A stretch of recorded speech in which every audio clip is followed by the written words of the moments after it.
di kegiatan hari ini.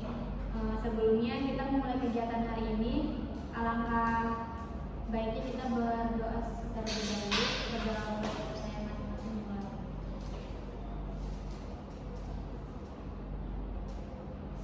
Berdoa selesai. Sebelumnya, anak-anak ada yang tahu nggak kita hari ini mau ngapain?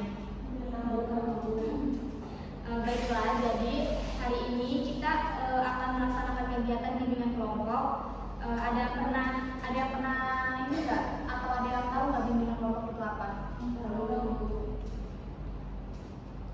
Jadi anak-anak, bimbingan kelompok itu adalah salah satu layanan dalam BK yang terdiri dari pemimpin kelompok, di mana sekarang adalah ibu dan anggota kelompok yang itu anak-anak sekalian, di mana akan dibahas sebuah topik dengan memanfaatkan dinamika kelompok. Ada apakah sejauh ini anak-anak sudah paham? Baik teman-teman, adapun tujuan dari kita melakukan bimbingan kelompok ini adalah agar anak sekalian dapat mengembangkan kemampuan bersosialisasi, mampu belajar, saling bertoleransi atas sesama, berani mengungkapkan pendapat, mewujudkan tingkah laku yang lebih efektif, lalu juga agar anak-anak mampu meningkatkan kemampuan berkomunikasi baik verbal maupun non-verbal, dan menambah pengetahuan atau wawasan anak-anak sekalian. Dalam melaksanakan bimbingan kelompok ini, kita duduk sedang melingkar ini. Ini tujuannya agar kita dapat melihat satu sama lain dan tidak ada yang terdepan maupun terbelakang. Mengerti anak-anak sekalian? Dalam melaksanakan bimbingan kelompok ini juga, ibu mengharapkan anak-anak selalu terbuka dalam menyampaikan pendapatnya tanpa ada yang ditutup-tutupi. Lalu ibu juga harap anak-anak sekalian datang ke sini secara sukarela tanpa ada paksaan dari pihak manapun. Ibu harap anak-anak sekalian mampu mengikuti kegiatan ini dengan sabar, saling menghargai pendapat teman-teman yang lain dan berbicara dengan sopan selama melaksanakan kegiatan. Lalu ibu harap kalian mengikuti kegiatan ini dengan berpartisipasi secara aktif, dengan bertanya, mampu menyampaikan pendapatnya, dan mampu berkomitmen untuk tidak membicarakan apa yang dibicarakan sama kegiatan berlangsung. Sejauh ini masih paham kan teman-teman? Nah, selanjutnya agar kita saling mengenal lebih jauh lagi, kayaknya lebih baik kita kenalan terlebih dahulu ya. Dimulai dari ibu. Perkenalkan, nama ibu Nada Yova Pinawita, bisa dipanggil Ibu Yova. Kalian bisa panggil Ibu Yova selanjutnya setelah ibu perkenalan. Yang panggil ibu nanti perkenalkannya ini dengan sebutan hai, tapi nama apa ya, nama teman setelahnya gitu. Misalnya ibu kan udah perkenalan nih teman-teman. Jadi kenalin, coba perkenalan, terus nanti kamu jawabnya hai Bu Yova, nama saya ini. Terus nanti selanjutnya hai Bu Yova, hai ini, perkenalkan nama saya, begitu ya teman-teman. Jadi mengalir. Baik, silakan siapa dulu dari anak? Hai Bu Yova, nama saya Hai Mas. Hai Bu Yova, hai Mas. Nama saya Robi Kotoria.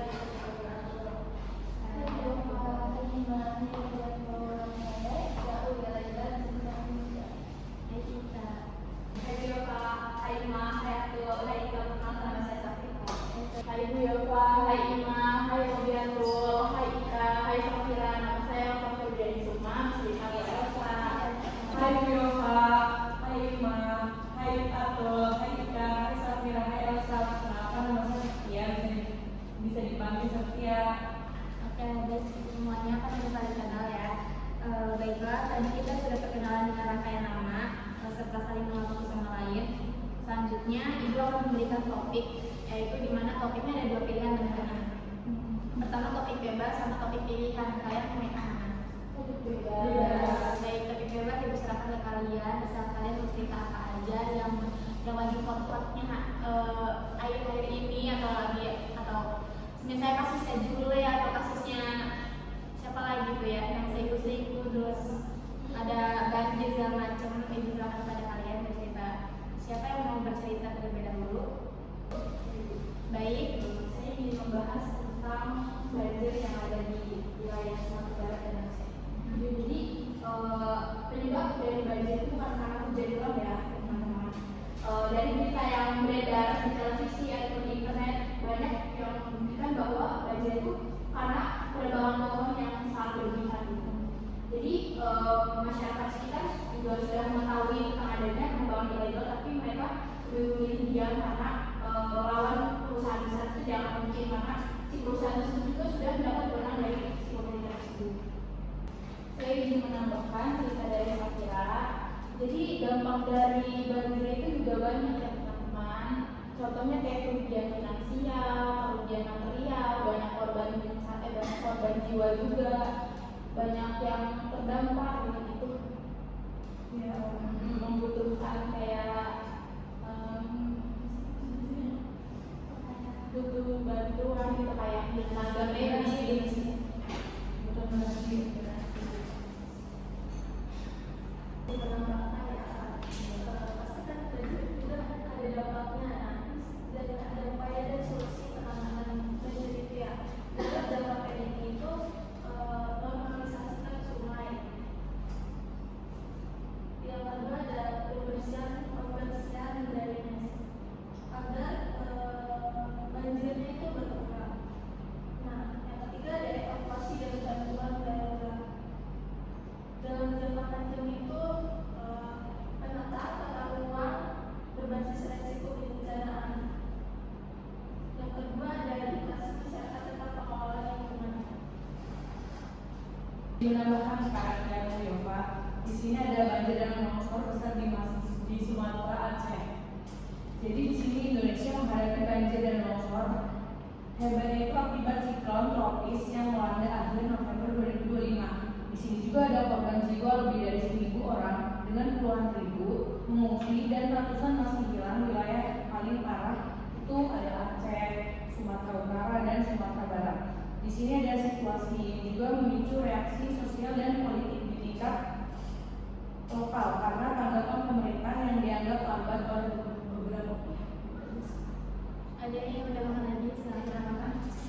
Dan kerusakan itu bukan hanya satu rumah atau dua rumah doang yang rusak. Ini fasilitas umum yang rusak, ada fasilitas kesehatan, rumah ibadah pun ada lingkungan yang rusak dan gedung atau kantornya, jembatan yang bisa disembunyikan juga gitu. Dan anak-anak di wilayah sana tuh susah juga untuk memulai aktivitas kembali gitu, apalagi sekolah, kerja dan lain sebagainya. Dan banyak juga ada 1.600 fasilitas umum dan 219 fasilitas kesehatan dan 997 fasilitas kependidikan, 434 rumah ibadah dan 290 rumah perkantoran.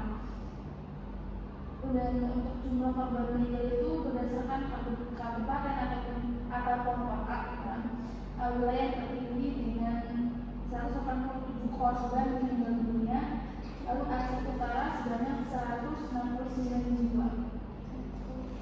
Ayo kita mulai. Dia berdasarkan kita jadi ada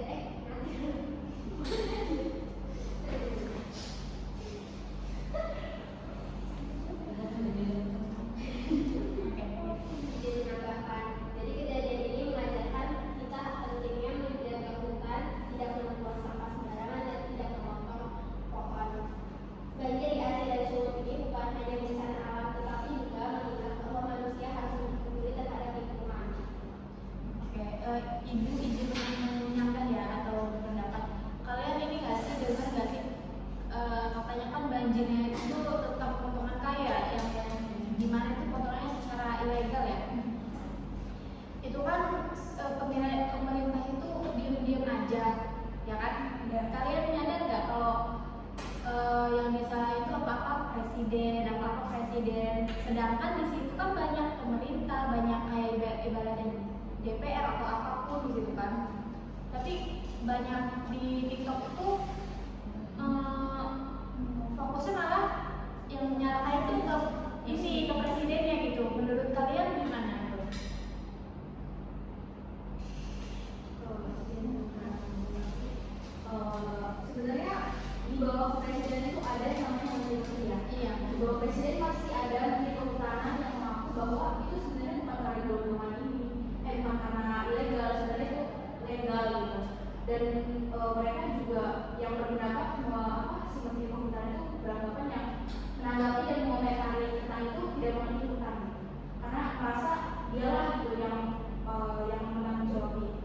sebenarnya presiden juga tidak tahu menahu tentang itu karena di bawah presiden ada menteri. Jadi menurut saya ya, presiden selalu tidak tepat.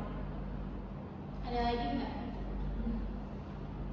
Oke, jika tidak ada tentang tadi yang diceritain teman-teman tentang kasus banjir itu, apalagi sekarang banyak banget memakan kebanjiran ya. Bahkan sampai puluhan atau ribuan kali ya itu di Aceh atau di apa sih Tamiang apa sih ya itu ada yang masih di dalam mobil itu mayat semua, terus katanya ingin jatuh ke bawah mayat. Ada yang bisa nyimpulin nggak dari cerita teman-teman tentang banjir yang tadi? Sebaiknya apa yang harus apa ya yang bisa disimpulkan aja deh. Kesimpulan tentang banjir itu. Iya, kesimpulan tadi. Baik, sebetulnya ada yang bisa disimpulin nggak? Silakan Ika. Banjir terjadi di wilayah Sumatera dan di Aceh itu merupakan bencana yang dipicu oleh curah hujan yang sangat tinggi itu kan. Dan di wilayah kita bukan hanya di wilayah Sumatera saja, di wilayah kita pun curah hujannya tak henti gitu kan. Banyak saudara-saudara kita juga di sekeliling kita banyak rumahnya yang terendam banjir gitu kan. Bukan hanya di Aceh Tenggara saja. Dan serta memahami sistem pengelolaan tata ruang dan drainase atau ahli fungsi hutannya yang tidak mengerti hutan kenapa harus menjadi menteri hutan gitu kan. Dan katanya ada isu-isu ilegal gitu kan. Dan ada penyempitan sungai juga gitu. Jadi kayak curah hujan pun kalau misalnya tidak ada hutan-hutan gitu kan, mau bagaimana dia menyerapnya gitu kan. Terus dan dampak banjirnya itu tidak hanya bersifat fisik gitu kan, seperti kerusakan rumah, infrastruktur dan lahan pertaniannya pun rusak gitu kan. Dan bahan-bahan pokok kita pun jadi sulit gitu kan teman-teman untuk mencari kayak cabai bawang segala macamnya gitu. Dan berpengaruh besar juga pada aspek sosial dan ekonominya, termasuk tergabungnya aktivitas masyarakat, meningkatkan resiko penyakit dan kerugian ekonomi yang sangat besar gitu kan. Apalagi perkantoran dan bisnis-bisnis yang sudah dijalankan oleh orang-orang gitu kan. Dan penanganan banjir ini di Sumatera dan Aceh tidak cukup hanya bersifat darurat, tetapi harus diikuti dengan upaya jangka panjang juga, seperti rehabilitasi hutan dan daerah aliran sungai, dan penegakan aturan tata ruangnya juga, perbaikan sistem, serta peningkatan kesiapsiagaan dan edukasi masyarakat juga. Dan dengan pendekatan yang terpadu dan berkelanjutan risiko banjir di masa depan dapat dikurangi gitu kan. Dan Aceh pun di tahun 2024 ada yang tsunami gitu kan. Dan sekarang di 2025 di bulan Desember dia Jadi bencana lagi gitu. Bukan hanya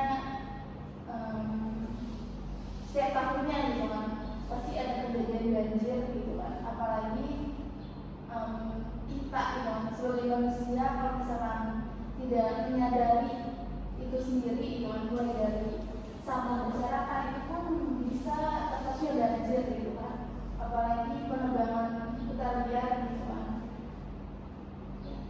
dicampuri dengan angin kencang juga gitu kan. Pohon yang kokoh saja gitu kan bisa tumbang gitu kan. Apalagi kita sebagai manusia gitu. Izin menyampaikan ya, izin apa namanya memberi kesimpulan. Ya benar betul kata Ika tadi. Di Aceh itu tahun 2004 itu kan terjadi tsunami yang benar-benar dahsyat banget kan, kayak memakan korban jiwa pun itu hampir sama kayaknya sama bulan ini, kayak banjir tapi kayak yang lebih parah tsunami itu sih. Jadi emang Aceh tuh mungkin bisa dibilang trauma ya kalau secara psikologis. Orang-orang kayak bisa dibilang terlalu kalah gitu. Ini siapa? Elsa, Safira, Ika, Atul sama Ima. Ika, Safira. Nah, di sini aja sih kayak ada kasus apa gitu diceritain. Itu jangan nyebutin kamu, tapi di sini ada Bu gitu. Yang ngomong itu aja kayak ngomongin itu apa namanya? Yang di Jalan Kembali itu loh. Pohon tuh yang karena universitas Untirta itu iya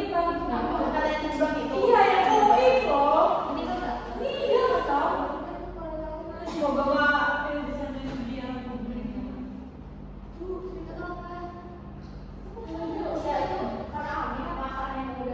Nah kayak gini juga bisa diceritain soalnya. Kayaknya itu tuh angin gede juga sih. Hujan. Nah, kan sebelas tiga. Nah, itu tuh sebelumnya saya lagi dari kota.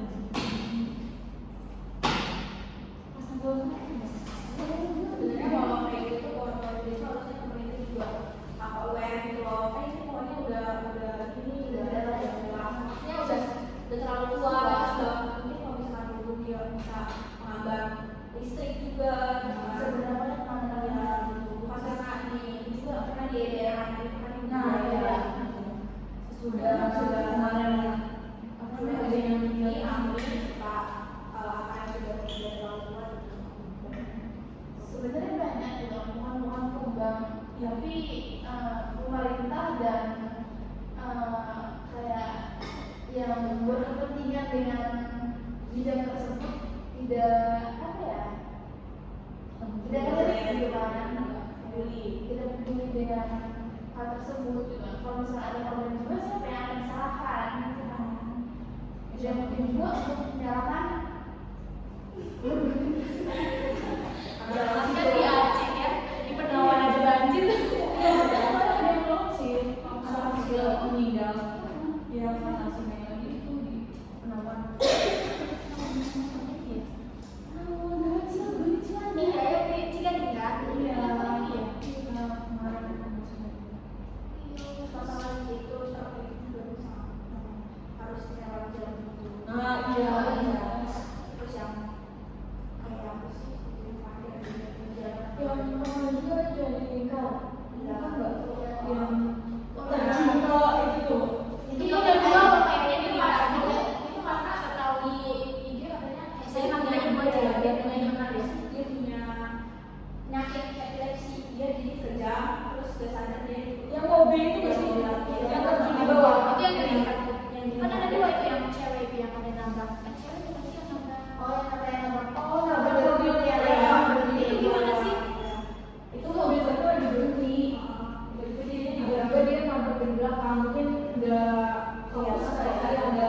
sebenarnya kalau terkait itu dia kan simbol gitu soalnya kan terikat kan gelap banget di bawah. Mungkin harus nyalain atau apa atau dalam keadaan nyala harus dalam atau enggak kayak dia pasti punya resiko yang masing-masing gitu kan. Dan kalau misalkan ya nggak tahu juga itu kan musibah datanya seperti apa dan datanya dari mana itu kan. Kalau enggak sudah disediakan gitu kan, kayak lampu yang buat parkir itu yang merah tuh kan bisa. Kalau misalkan ngomongin infrastruktur juga Masih jalan lima tahu sendiri. iya, Awas. dengan hanya ngomong infrastruktur gitu loh, di Cilegon pun masih belum terlalu tertib juga ya sebenarnya. Mobil-mobil itu juga masih masuk ke daerah situ. Tapi yang jatuh dari mobil itu tinggal tinggal terjadi. Tapi ada selanjutnya yang nggak sih kayaknya? Saya sembari. Dalam video itu ada berapa orang? 3. Cowok semua. Jadi katanya kalau itu dia ada keadaan kerja dia punya penyakit apa gitu. Saya sih salah satunya itu kepala dari kepala daerah itu.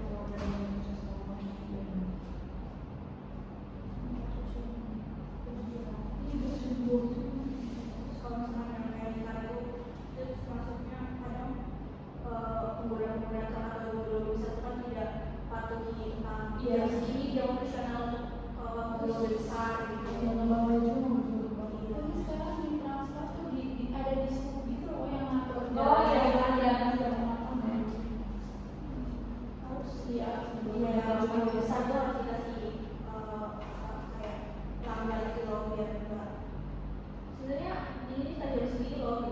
di situ ada transport dari jauh Masih ada catatan bis yang masih masuk. Ya karena yang kurangnya pengawasan juga sih dari kepolisian ataupun dari dinas perhubungan juga. kurang pengawasan dan kurang teliti. Tapi emang izin menanggapi. Tapi emang di Cilegon, apa yang kita sebut di Cilegon ini emang kurang ini sih. Apa lampu-lampu gitu, jangan kan di lingkar ya. Di Ciwandan, jalan Ciwandan nyampe dari mana namanya? Yang waduk itu, apa ya namanya?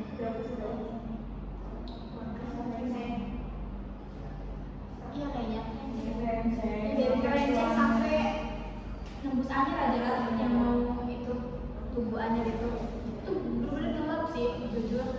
Kalau malam tuh bahkan banyak banget yang korban gitu, apalagi di lingkar kan bener-bener udah jalannya rusak, nggak dibenerin, mungkin belum dibenerin kali ya, terus lampunya juga kayak gitu.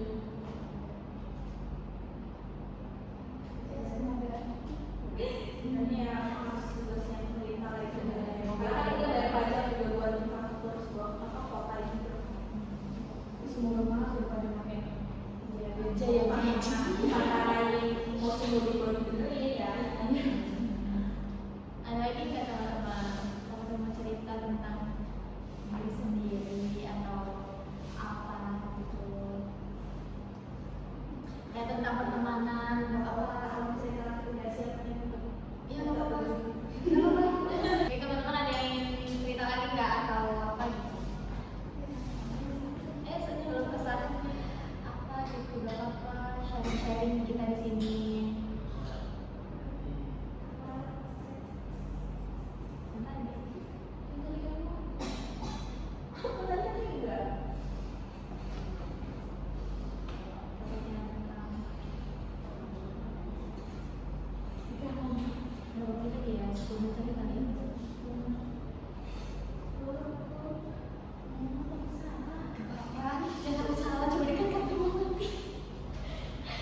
Jangan serius-serius amat please. Orang marah juga mau kita lihat di Instagram. Gini dulu sih kak, saya butuh itu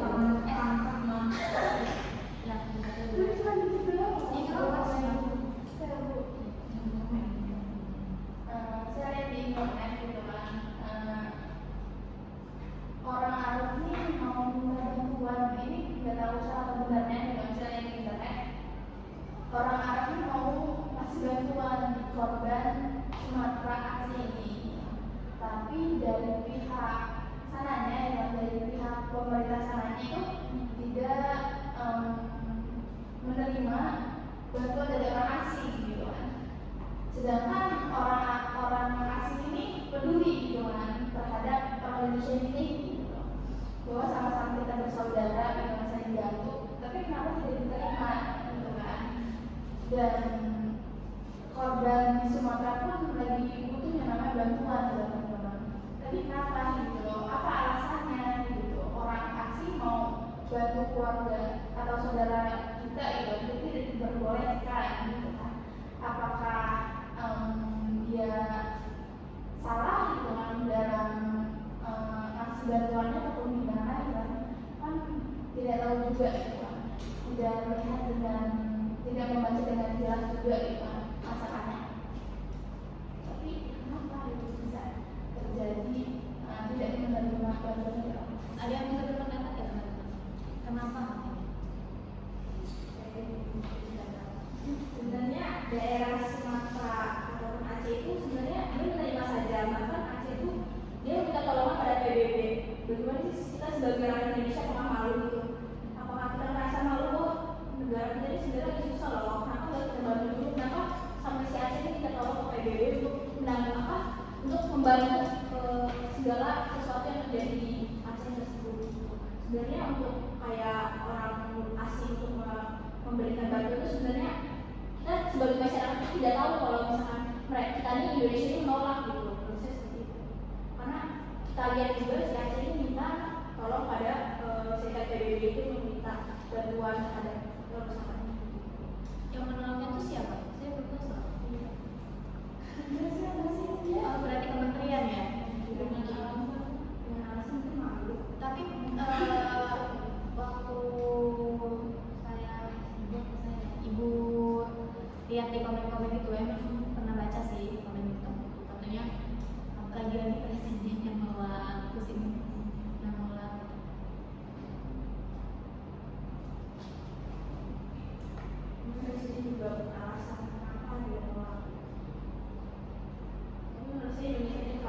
mampu menerima bantuan gitu. Karena Indonesia juga kan masuk salah satu negara yang memberikan bantuan paling besar ke Palestina.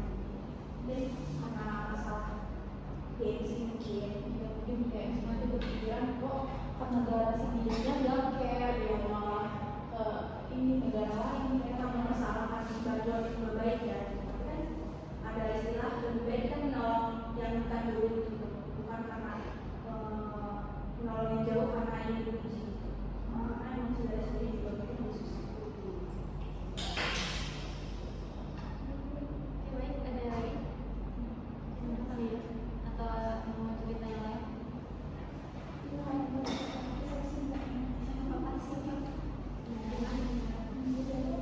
Iya.